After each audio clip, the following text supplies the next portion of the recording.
Boa tarde a todos. É um prazer estar aqui conversando com vocês sobre o protocolo. Para pautá-los, essa Semana Nacional de Redução de Riscos e Desastres é a primeira que a gente tem com o tema do protocolo, é a primeira que a gente tem com o tema direcionado para criança e adolescente, pessoa idosa e pessoa com deficiência. E é muito bom estar aqui e ver essa sala grande. Estou sabendo que são 26 ou 27 municípios. E eu sei que é uma cadeia, né? As regionais vão andando. Para quem não me conhece, meu nome é Verena. Trabalhei 7 anos na Secretaria Nacional de Defesa Civil, no Centro Nacional de Gerenciamento de Riscos e Desastres. Depois fui para o Departamento de Minimização e agora estou na Secretaria de Direitos Humanos da Presidência, trabalhando com o tema do protocolo.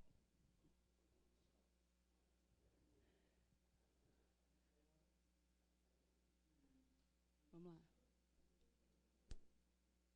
Não. Não é esse? Ah, é de cima. Ah, tá. Obrigada. Então, vamos lá.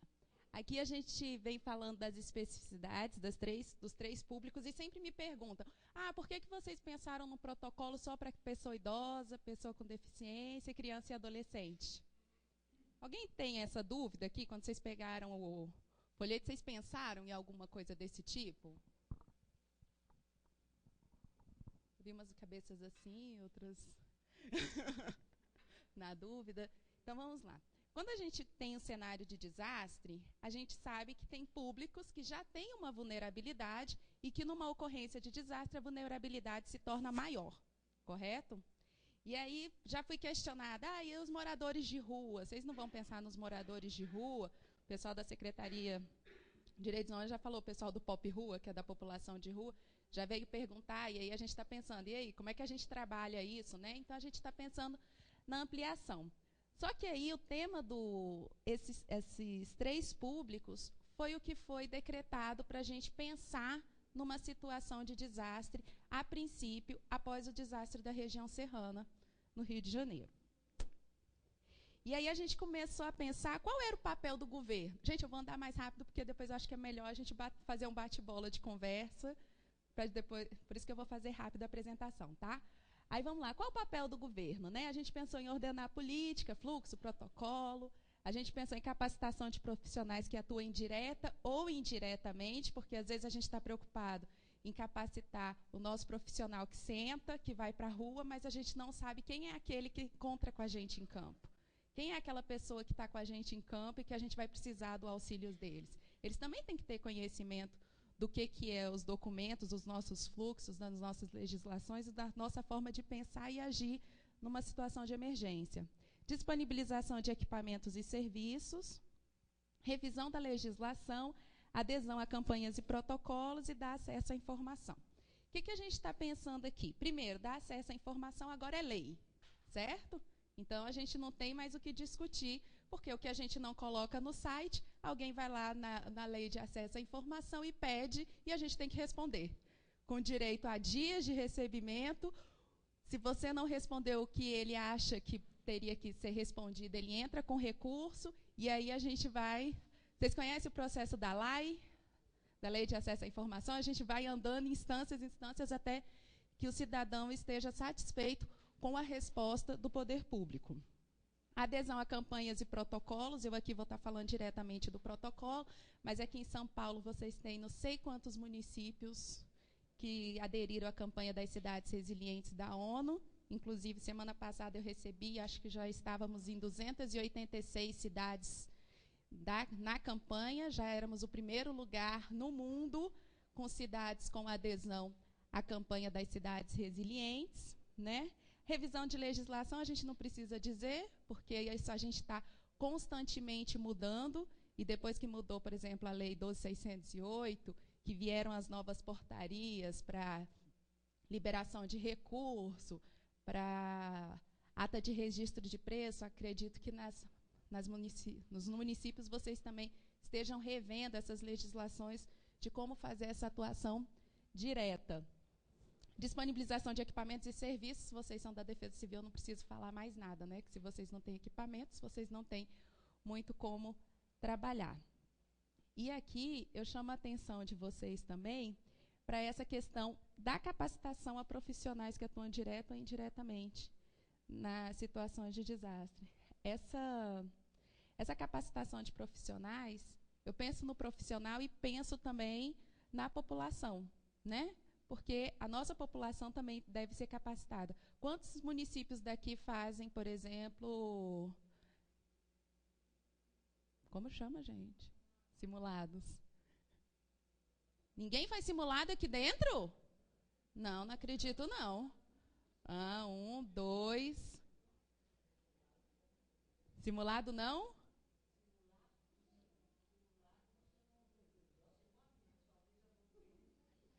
Mas a gente no sistema, a gente chama de simulado tudo. O simulacro a gente fica mais dentro do corpo de bombeiro, PM, quando tem que sair correndo.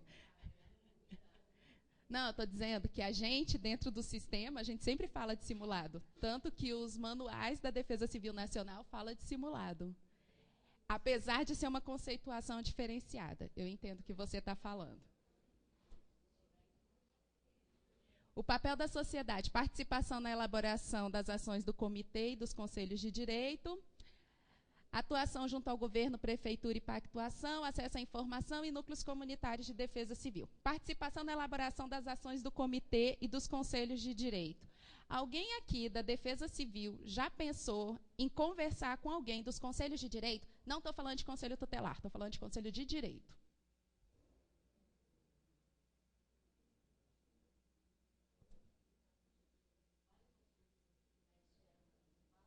Sim, conselhos de direito.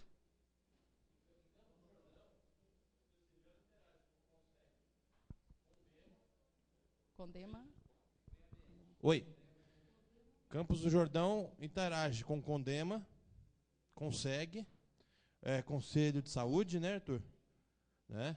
A gente interage mais nesses três que estão voltadas com trabalho nas áreas de risco, inclusive com a saúde, por causa de todo aquele levantamento que foi apresentado hoje no primeiro período, até porque Campos do Jordão hoje tem a cidade, não só o mapeamento do Instituto Geológico, e também das áreas suscetíveis através da CPRM, mas também tem todo um levantamento que foi feito de rotas de fuga, posto de comando, abrigos em todos os bairros da cidade de formas regionais e utilizando essas informações também da saúde da família. Então, por isso que a gente interage com esses conselhos também, até para a gente estar antenado com as mudanças que há na cidade de uma forma geral.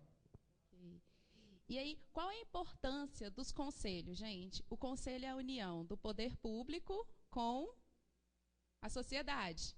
Então, querendo ou não, a gente tem duas visões diferentes dentro de uma mesma instituição, da qual ela tem que pactuar alternativas para a proteção de alguém. A outra coisa é o comitê. As ações do comitê, aqui eu me refiro diretamente ao comitê do protocolo.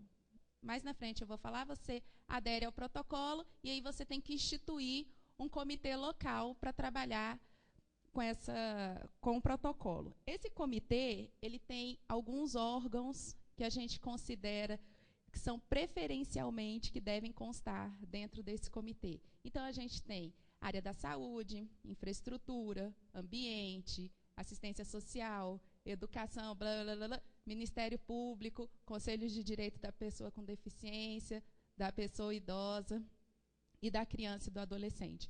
Por que a gente pede que esse comitê seja instituído dessa forma? Porque a sociedade também tem que ter um papel ativo na segurança e na proteção de todos os indivíduos. Então, foi a única forma que a gente conseguiu amarrar a gestão do protocolo por meio do comitê com participação direta da sociedade, por meio dos conselhos de direito. Atuação junto aos governos e prefeituras na pactuação junto ao governo federal. Como é que faz isso, gente?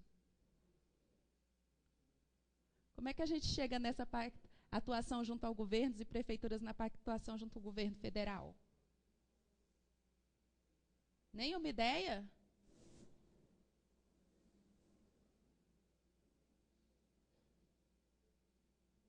Não? Então vamos lá. Pactuação junto à prefeitura. Quem é que pode, quem é que tem voz direta? Agora a gente está num ano bem complicado de falar nisso, né? Quem é a nossa voz direta no poder público por meio de eleição? Deputados, senadores, né? Então, aqui, a gente bate nessa tecla. Então, essa atuação aqui, a gente tem que estar trabalhando direto com os nossos deputados, com os nossos senadores. A gente que é de defesa civil, eu falo a gente que está incorporado, viu? Quem é de defesa civil sabe como foi difícil, por exemplo, alterar o decreto 5376. Quantos anos a gente passou com o decreto 5376? Não foi?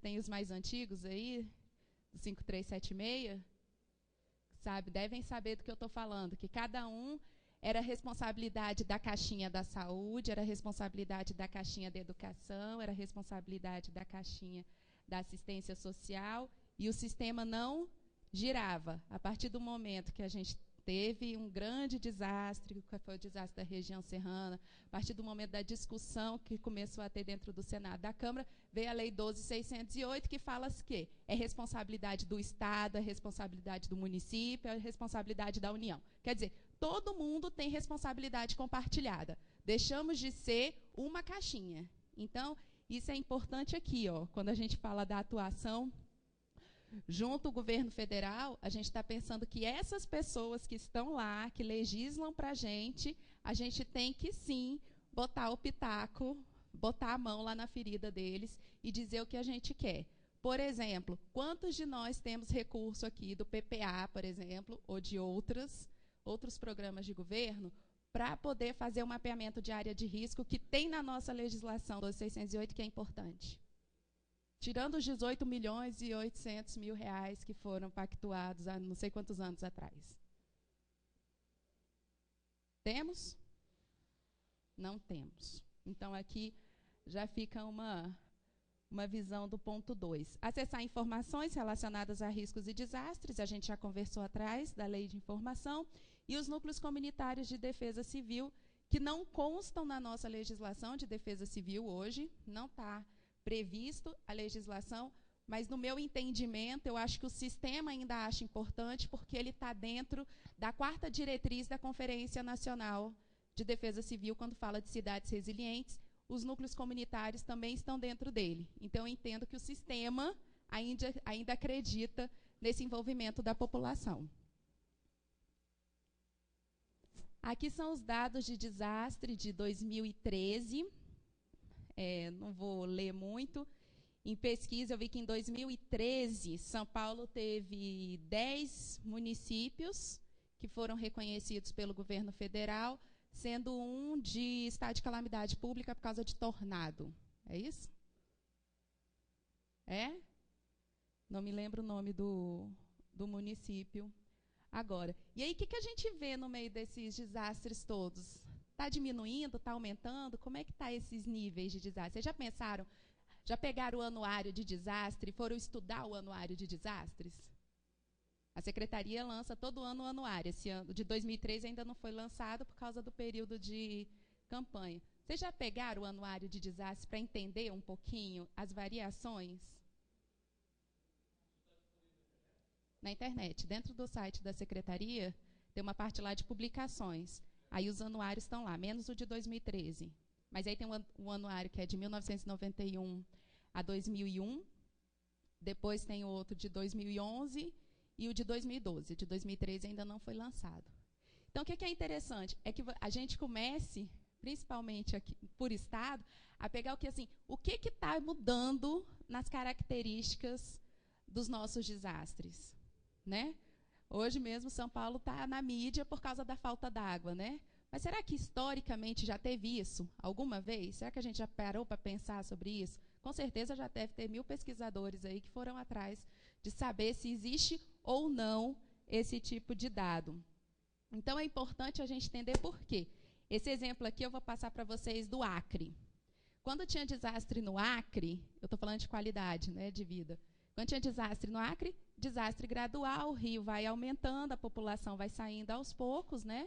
Então, eu chegava no abrigo, você chega no abrigo, você via um tanto de gente com seus pertences. A partir do tempo foi passando, aí eu passei uns 2, 3 anos sem ir, fui de novo, quando eu cheguei lá, era o mesmo abrigo, gente. Era o mesmo espaço, mais ou menos as mesmas famílias, o mesmo número de famílias. Qual era a diferença deles? para a população acautelar bens, acautelar máquina, televisão, computador, a forma de acautelar da Defesa Civil, da assistência social, estava diferente. Por quê? Porque as pessoas conseguiram mais bens. E quanto ao serviço, qual era a diferença? Eles perceberam que nos outros desastres eles precisavam de uma delegacia dentro, eles precisavam do Ministério Público, eles precisavam do juizado de menor. Então, assim, eles montaram uma mega estrutura para trabalhar com desastres, né? Desastres que eles já reconhecem quais são as estruturas que eles têm disponíveis e eles têm um plano para quando ocorre esse desastre, que é gradual, eles utilizarem. E aí, na época, o protocolo não existia. Vocês acham que precisava do protocolo para poder organizar os serviços? Uns fizeram assim, outros fizeram assim. Então, vamos lá, eu vou falar para vocês por que o protocolo apareceu para a gente. Aqui, o protocolo foi uma proposta de procedimentos e diretrizes para a proteção desses três públicos. Por quê? Chegamos no estado do Rio de Janeiro com o desastre da região serrana. Secretaria mandou cesta, MDS mandou cesta, Saúde mandou equipe, Exército mandou equipe. Quando chegou lá, o que aconteceu? Tinha abrigo que tinha 20 mil cestas, tinha abrigo que não tinha cesta. Tinha abrigo que tinha 30 equipes 30 médicos, várias equipes, tinha outro que nem tinha passado. E aí ficava assim, não, mas o pessoal do Exército não está aí, não tem médico, por que eles não mandaram para lá? E aí, de quem é a responsabilidade de quê? De quem é a responsabilidade da área de saúde, gente? Da saúde. Por mais que o Exército entre, quem deve conversar entre si? Saúde e Defesa, certo? O Ministério da Defesa, que é quem manda as equipes. E aí começou um bate-cabeça danado, porque era, isso não é minha responsabilidade, isso é sua responsabilidade, você tem mais equipe do que eu, apesar de ser minha responsabilidade, mas a sua equipe pode fazer. E aí começou um bate-cabeça danado, e os serviços e a população estavam onde? Esperando. A população estava lá parada esperando. E aí foi quando decidiram, a presidenta resolveu lançar um decreto para poder organizar esse serviço. Esse protocolo não tem nada de diferente que qualquer um de nós sabemos. Nada, nada, nada. Todo ele foi construído em cima de legislação na época vigente, de todas as 5 áreas que eu vou falar aqui. Não tem nada que fale assim, isso é novo. O que vai parecer um pouco diferente para os senhores, quando forem fazer a leitura, é que na época a gente tratava do decreto 5376, em defesa civil. Então, algumas coisas mudaram. Por exemplo, a questão da construção de casas, por exemplo. Quem fazia antes era a Secretaria Nacional de Defesa Civil. Agora, quem faz é o Ministério das Cidades. Então, algumas coisas precisam ser revistas. E quem ajuda a gente nisso? Estados e municípios, principalmente. Então, a gente precisa muito dessa colocação de vocês, porque às vezes passa mesmo despercebido. Então, o objetivo do protocolo é assegurar a proteção integral e orientar o desenvolvimento das ações de prevenção, preparação, resposta e recuperação. Aqui, quando a gente fala de agente público, sociedade civil, setor privado, agências de cooperação internacional, os senhores devem ter experiência disso. Quantas vezes ocorre um desastre que os senhores chegam na ponta e encontram um povo que vocês nunca viram na frente? Desastre de grande vulto, por exemplo. Quantas vezes a gente chega num cenário de desastre e aí fala assim, quem está aqui? Tem um fulano que veio lá de não sei aonde e está ajudando. Quantos da gente não se deparou com isso? Não é? E aí, quantos órgãos internacionais entram no nosso país para dar assistência? A gente não sabe, às vezes não respeita a cultura e a nossa legislação atual. Né? E aí foi quando a gente começou a pensar nisso também. Isso não foi região serrana, não foi Alagoas, não foi Pernambuco, não foi Santa Catarina, esses grandes desastres, região norte, a gente não está falando desses desastres, não. Até mesmo na seca, a gente consegue fazer a identificação de pessoas, de ONGs, de organismos não internacionais que fazem trabalho com a comunidade. Só que aí tem os trabalhos que são ok, super bem feitos, e tem os outros que eles vão embora, que é o que eu chamo da vitrine do desastre. Vai lá, sai da imprensa, que tem aquele bando de gente ajudando, faz um monte de trabalho social, entrega a cesta, faz brincadeira com criança, saiu a imprensa, saiu as primeiras equipes, sai todo mundo. E a população fica onde? Fica lá esperando os serviços. Também existe o profissional, como eu já vi também, que está cansado do desastre, porque a equipe é pequena, aí a secretária ou o secretário manda lá para o município panelinha, trabalha, aí fala assim, aí a secretária fala assim, ó, sábado vocês podem ir embora. E não fazem, não te falam para a pessoa que vai embora. E o vínculo? Eu sou psicóloga, gente, aí eu começo a falar dos vínculos, né? E os vínculos? Como é que funciona isso? Eu, Verena, era da Secretaria Nacional e formava vínculo com algumas pessoas que eu ia a abrigo. Por quê? Porque você acaba que conversa com uma grávida, conversa com uma pessoa que perdeu um parente, você fica preocupada, às vezes você encontra um colega de campo numa palestra e fala assim, oi, fulano, e aí, você sabe o que aconteceu com aquela pessoa? Né? Você acaba que forma. Imagina para uma pessoa que perdeu tudo, que não sabe se vai voltar para sua casa, não sabe se vai conseguir um outro lugar, não sabe se vai conseguir o aluguel social. Como é que fica isso para esse profissional? Né? E aí, a partir do protocolo, a gente também tem algumas orientações sobre esse tema. Aqui a gente tem algumas diretrizes gerais, que é a questão da intersetorialidade, que a gente acredita que o trabalho não deve ser na caixinha, ele tem que ser um trabalho integral. O fortalecimento das capacidades locais. Por quê? Porque a comunidade, sim, ela não é passiva, ela pode ser ativa no momento de desastre, e aí vem a capacidade dela, a resiliência, que eu acho que aqui já devem ter falado sobre isso com vocês, né? O controle social, por quê? Porque a comunidade, sim, tem o poder do controle, ela não só aceita, ela também tem como observar, monitorar, avaliar as ações que a gente, como poder público, está prestando a ela. E a primazia do poder público. A gente tem obrigação, sim, de ajudar. Uma vez me perguntaram, não fez o cadastro direito da população, não vai receber cesta. Mas é a nossa obrigação, porque ele não fez o cadastro, não vai receber cesta? Vai passar fome? É isso? Lógico que não, a gente tem que prestar assistência.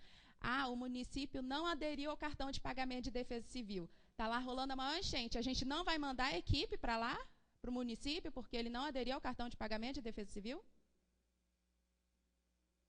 É isso? Vai mandar, lógico. Não tem conversa que a gente tem responsabilidade.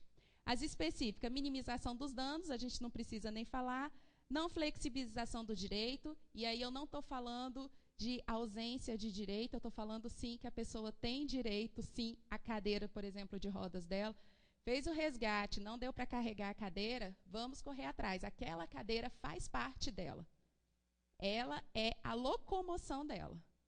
Então, como que a gente vai prever isso? Equipes de saúde já podem prever, dentro das suas atas de registro, materiais e equipamentos para essas pessoas numa situação de emergência. Onde a gente vai fazer o mapeamento dos nossos apoiadores? Também tem muita ONG, muito instituto que faz doação de material. Então, isso daqui tudo já pode estar nessa não flexibilização de direito aqui, também entra isso. Imparcialidade, não preciso falar, e respeito à cultura e costumes. Eu acho que isso, para vocês que é de estado, é mais fácil. É muito difícil quando a gente sai, manda um técnico do sul para o nordeste, do sul para o norte, sudeste, que aí muda bastante a forma de se relacionar e a convivência familiar também, em alguns pontos, se diferencia. Aqui é a forma como o nosso protocolo é organizado, que é prevenção e preparação, resposta e recuperação. Onde tem prevenção e preparação, a gente lê minimização e preparação, ok?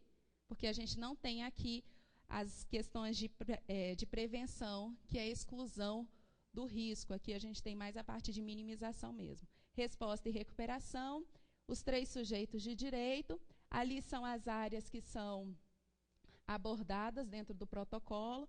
A intersetorial é aquela onde ninguém conseguiu ver que era a responsabilidade de um só, que é onde tem os mapeamentos de risco, onde tem os cadastros da população. Proteção e Defesa Civil, saúde, assistência social, educação, segurança pública. Aqui na parte de resposta, também tem uma parte que é só de abrigo temporário, onde a gente não conseguiu também fazer a divisão por área setorial. Então, tem falando de abrigo temporário, e aí as responsabilidades são compartilhadas com assistência, com saúde, defesa civil, com assistência. Então, está discriminado dessa forma. Para coordenar o protocolo, no governo federal tem um comitê gestor. Quem coordena o protocolo hoje, quem coordena o comitê gestor, é a Secretaria de Direitos Humanos e o Ministério da Integração Nacional, que é onde fica a Secretaria Nacional de Defesa Civil. Quais são as principais atribuições? É a articulação dos órgãos federais, apoiar a implantação e cumprimento das funções do Comitê Estadual, Distrital e Municipal, fomentar a capacitação e acompanhamento e avaliação das ações previstas. O que acontece? A gente hoje, o protocolo foi instituído no dia 6 de dezembro de 2012. A gente está conseguindo fazer o número 1, que é a articulação dos órgãos federais e as demais entidades. O apoiar a implantação, a gente está em processo, onde a gente está verificando como apoiar, e aí é onde vocês entram, né? Que a gente precisa saber o que vocês precisam para implantar um comitê local. O que vocês precisam, por exemplo, do governo federal, para poder fazer com que aquelas ações sejam realmente feitas, instituídas, né? Fomentar a capacitação. Essa capacitação, a gente está pensando numa capacitação, a princípio, para cada uma das áreas. Então, o Ministério da Justiça tem a Senasp faz treinamento para corpo de bombeiro, etc. A gente já está prevendo com eles, por exemplo, bombeiro da escola, não tem previsto nada para pessoa com deficiência. Então, a gente já está conversando com eles, porque tem ações que é de criança e adolescente, tem ações para idosos, mas voltado para pessoa com deficiência não tem. Então, é uma coisa que a gente já está vendo com eles. E aí, essas capacitações, no primeiro momento, a gente está vendo por áreas. Nos cursos de defesa civil, o curso básico de defesa civil já vem citando o protocolo. Acho que no ano que vem já entra um módulo só do protocolo para vocês. Então, a gente está prosseguindo com isso, e até uma coisa que para a gente está sendo um pouco difícil nessa construção é identificar qual é o conteúdo que vocês na ponta precisam mais de capacitação nesse tema do protocolo. Então, essa também é uma troca de experiência entre a gente. E realizar o acompanhamento e avaliação das ações previstas, a gente faz isso por meio dos parceiros que estão dentro do comitê. Aqui tem algumas atribuições do Estado, município e Distrito Federal, antes da ocorrência do desastre e após, diagnóstico das áreas de vulnerabilidade, determinação de fluxos operacionais, determinação de mecanismos e instrumentos específicos para avaliação rápida do público do protocolo. Vocês aqui têm isso é pesquisa minha, algum instrumento para avaliação rápida das necessidades das pessoas afetadas por desastre? Não? Conhecem algum?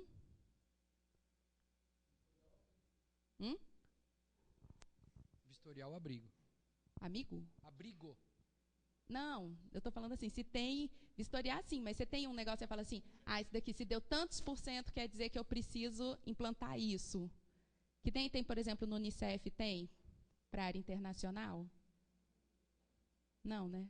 A gente segue o projeto Esfera para abrigo, no caso de desabrigados. Isso, no caso de desabrigados. Aí são as normas mínimas, né, de atendimento. Mas nacional a gente não tem.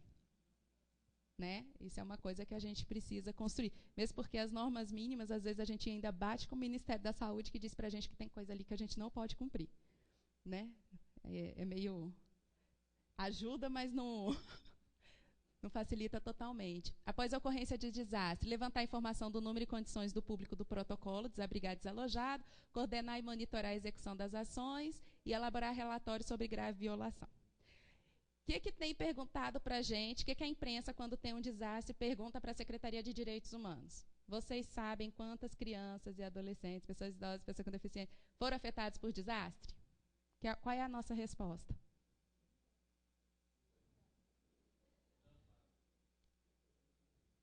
A gente não tem, gente, esse dado. Sabe quando é que vai ter esse dado? Quando as equipes de saúde e assistência forem a campo. Por quê? Porque imediatamente a gente não tem, porque hoje os nossos formulários de informação imediata sobre desastre, ele não contempla. Quem é mais antigo aqui lembra do Avadan, xingado e odiado por todos, né? Mas tinha todas as classificações de tudo, e aí hoje a gente fala assim, poxa, era tão bom se a gente tivesse o Avadan. Mas por quê? Porque para a gente prestar um serviço com esse protocolo, a gente está pensando em indicadores. E como é que eu construo um indicador sem saber o número do meu público?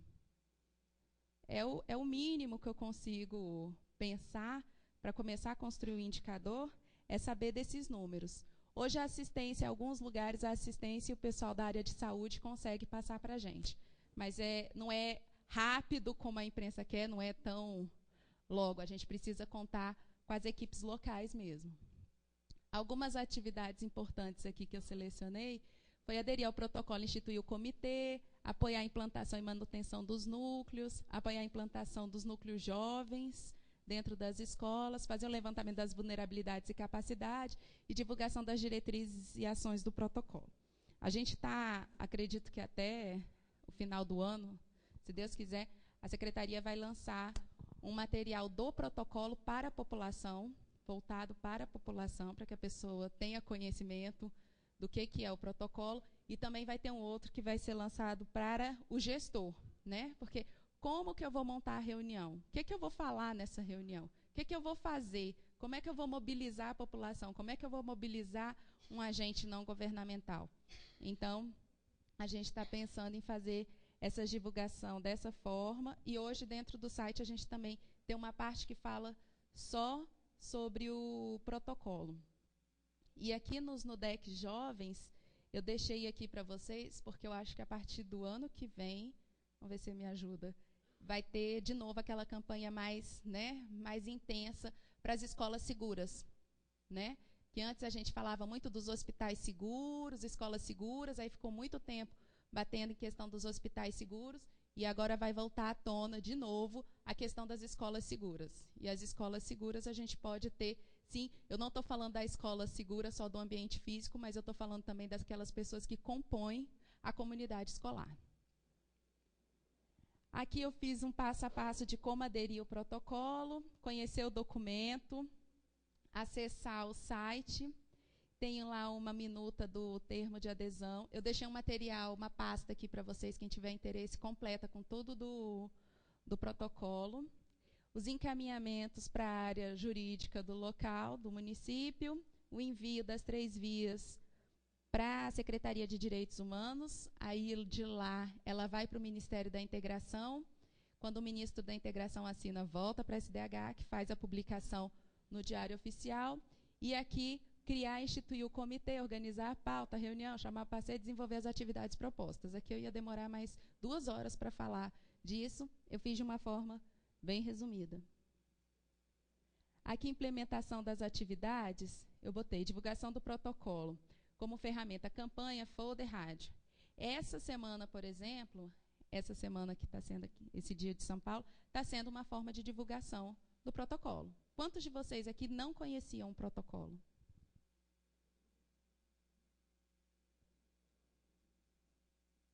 Tem um número bom, tem os mais ou menos.